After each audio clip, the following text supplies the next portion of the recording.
Muy buenas noches para todos. Ha ganado Alianza Lima. Ha ganado por 3-1 en el estadio de Matute por la tercera fecha del torneo clausura. En lo que respectivamente ha sido un partido donde diría yo que el equipo de Pablo Guede no tuvo muchos sobresaltos para llevarse el encuentro. De hecho, creería que el marcador debería haber terminado con unos cuantos goles más a favor del elenco blanquiazul, pero donde también demuestra unas cuantas falencias, no solamente en ataque, sino también en defensa, que le ha costado hasta el momento cifras que no habíamos visto del equipo blanquiazul en el torneo Apertura, y por el cual de repente más de algún hincha está preocupado por lo que puede ser de repente el nivel de su equipo de cara a lo que va a ser el torneo Clausura. Recordemos que en los próximos partidos va a enfrentar a Sport Boys, a UTC, y luego irá a Arequipa a enfrentar a un Melgar que al menos en dos fechas del Clausura ha iniciado con el pie derecho, pero veremos cómo le va en el tramo del campeonato al mando de Miguel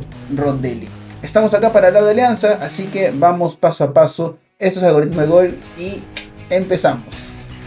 Bueno, como muchos sabrán, Alianza con esto ha cosechado ya un total de 7 de 9 puntos posibles en 3 partidos del torneo Clausura. Le ganó a Sport Huancayo, empató con Convergentes Unidos y le acaba de ganar hace instantes a Alianza Atlético de Sullana en un partido donde considero que el equipo íntimo tuvo una superioridad mucho más marcada en el encuentro. De hecho, con esto llega a 2 triunfos como local en lo que va haciendo ya este torneo Clausura, y además donde va implantando un sistema que se está volviendo más similar, o mejor dicho,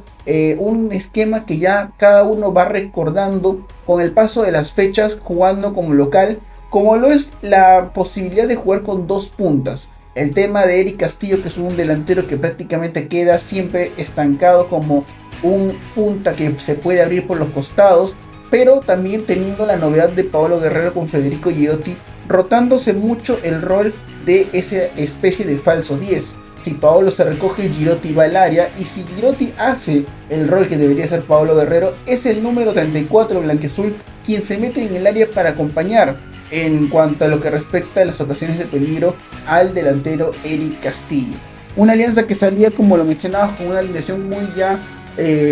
recordada, como lo es Duarte en la portería, la línea de 4 conformada por Advíncula, Garcés, Anthony y Marcos Guamán. En la mitad de la cancha, como siempre, estaban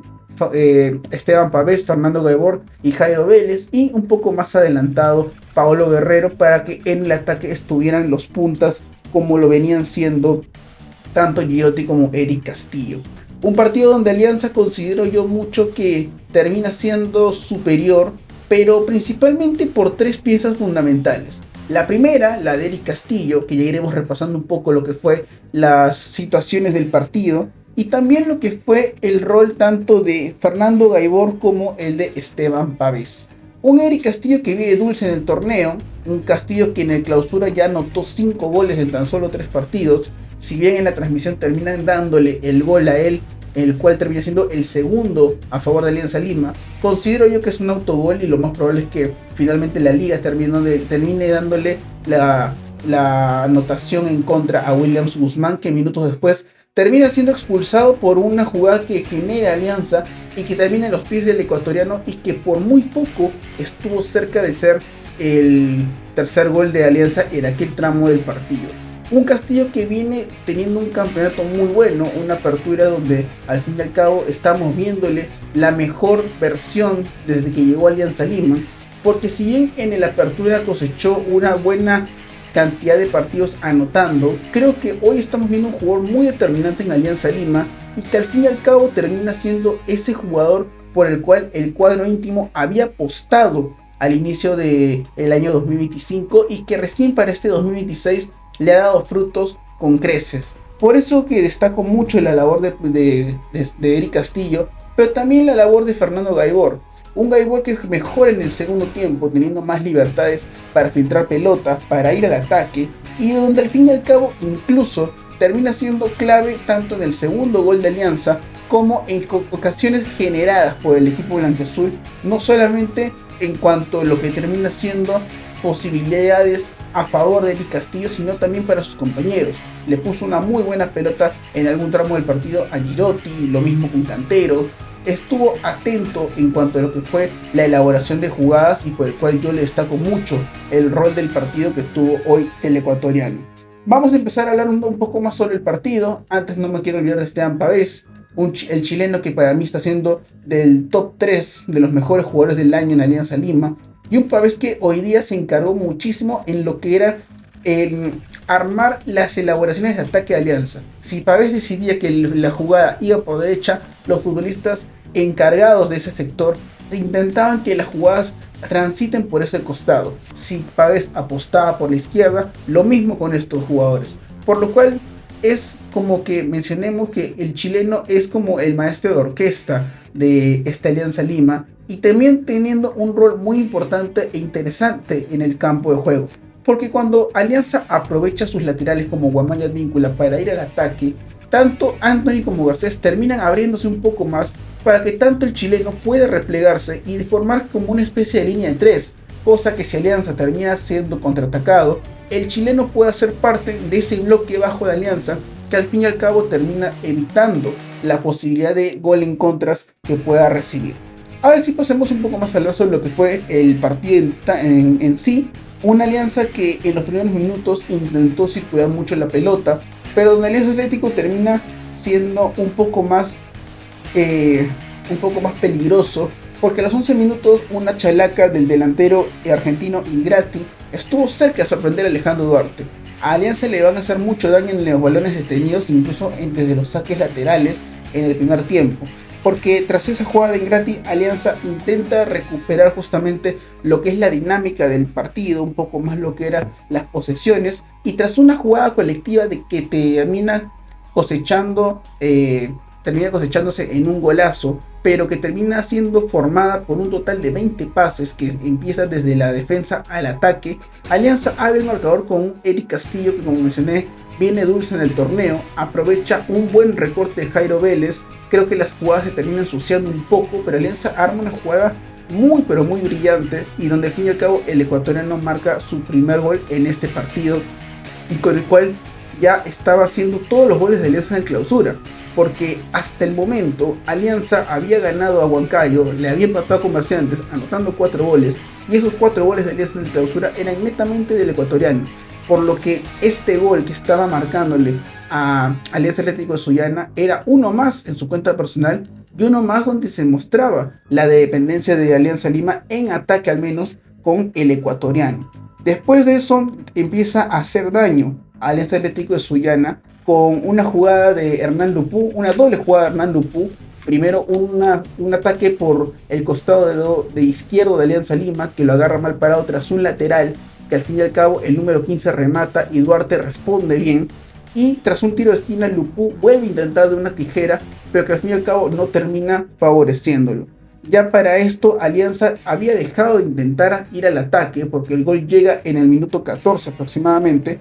Pero en el minuto 22, Alianza vuelve a responder tras estas dos constantes llegadas de Alianza Atlético de Sullana. Y con una Advíncula que mete un remate muy bueno desde la parte de su pierna izquierda, que es una de las más habituales para rematar. Aparece Castillo para agarrar un rebote que se la deja servir a Pablo Guerrero, pero que la jugada termina invalidada, no porque el capitán de Alianza está adelantado, sino porque Castillo ya estaba en posición ilícita cuando el remate de Advíncula había partido. Por eso que unos minutos más tarde, Alianza Atlético, aprovechando el remesón de que no les habían anotado el segundo gol, aprovechan en conseguir el gol del empate tras un buen remate de tiro libre del colombiano Penilla. Duarte deja el rebote, tapa muy bien la pelota, pero lamentablemente a la hora de intentar embolsar el balón, se le termina escapando, dejando el balón justamente en la posición menos favorable para un arquero, en la zona del medio, donde el delantero o los jugadores que vengan por parte del equipo rival para buscar el rebote, más van a estar atentos para la cacería. Alianza ya sufrió un par de bloopers de Duarte en lo que llevamos viendo este 2026, pero no quita su buen nivel. Un Duarte que para mí durante la temporada lo ha hecho muy bien, una temporada de 7 puntos, por ahí 8, porque cuando fue requerido en Alianza, al fin y al cabo siempre respondió de una manera, diría yo, correcta. No hemos visto más bloopers o más errores que aciertos por parte del ex arquero de la San Martín, de Sporting Cristal, pero que lamentablemente para sus precedentes deja dos malos antecedentes. Contra Moquegua, como muchos recordarán, el gol que se le escapa en un tiro libre también, que intenta embolsar el balón, se le escapa por debajo de los brazos, y ahora en esta ocasión con el gol que anotaba el delantero del Atlético Sullana, Ingrati. Ya para los últimos minutos, porque después de esto no pasa mucho, Anthony empieza a generarse unas cuantas jugadas más en ataque, donde incluso trata de trepar por el sector izquierdo, genera un tiro de esquina, y en ese tiro de esquina, tras un centro muy bueno de Vélez, aparece el mismo Anthony, que de cabeza no podía anotar el 2-1, porque el balón daba en el travesaño. El balón dio en el travesaño, pero con una imagen de final del primer tiempo donde Alianza parecía que sí tenía las intenciones de querer buscar el gol que le diera la ventaja lo más pronto posible, a pesar de la sorpresa que estaba haciendo Alianza Atlético con este partido. Ya para esto, Alianza empieza a mejorar justamente en la segunda mitad. Como mencioné, la figura de Gaibor empieza a crecer para esto, porque encuentra más espacios en la mitad de la cancha, con un Alianza Atlético que trataba de replegarse por momentos con una línea de 6, tomando en cuenta que eran sus 4 defensas, pero con sus 2 extremos en un sistema de 4-4-2, donde los 2 extremos, tanto Larios por el costado derecho como Penilla, formaban prácticamente una especie de doble lateral, teniendo que así Alianza que vulnerar una línea muy pero muy difícil de romper, pero que con un remate de Fernando Gaibor en el minuto 50 que rebota en Castillo y luego choca en William Guzmán, el balón termina ingresando y dándole una ventaja favorable a Alianza Lima tan solo a los 5 minutos de arrancar este segundo tiempo. Después de esto, Alianza empieza a manejar más que nada su partido, y con esto la jugada empieza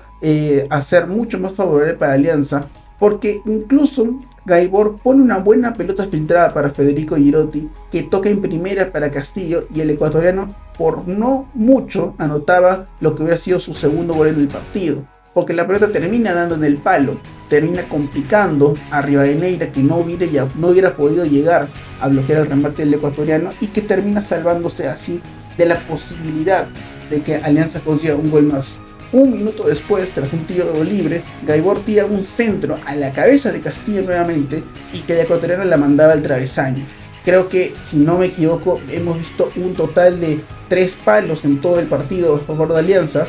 2 de Castillo y 1 de Anthony, por lo que consideraba mucho yo que Alianza estaba quedándose corto con el resultado. El 2-1 no reflejaba para mí lo que estaba haciendo el partido. De hecho, Gaibor le pone una muy buena pelota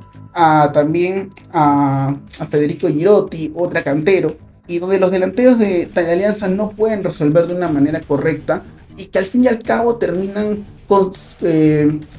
complicando mucho lo que eran los intereses de Alianza para el cierre del compromiso. Porque si Alianza por ahí se le escapaba una jugada donde Alianza Atlético probara de larga distancia, o intentar hacer una jugada colectiva que finalice en una buena resolución, hubiéramos hablado de un empate donde a Alianza se le hubiera complicado mucho lo que está haciendo por el momento su inicio de clausura. Por eso el gol de Jairo Vélez en el final del partido, tras una muy buena asistencia filtrada de Alan Cantero, termina siendo para mí ese grito de desahogo, no solamente del hincha, sino también de todo el comando técnico y plantel de Alianza Lima, porque saben que el inicio de clausura de por sí por el momento es favorable, porque no han perdido, tienen 7 de 9 puntos, pero de repente no es lo que uno esperaba en cuanto a lo que es el déficit defensivo. A Alianza ya le anotaron 4 goles en todo el torneo clausura, lo que refleja que es el 50%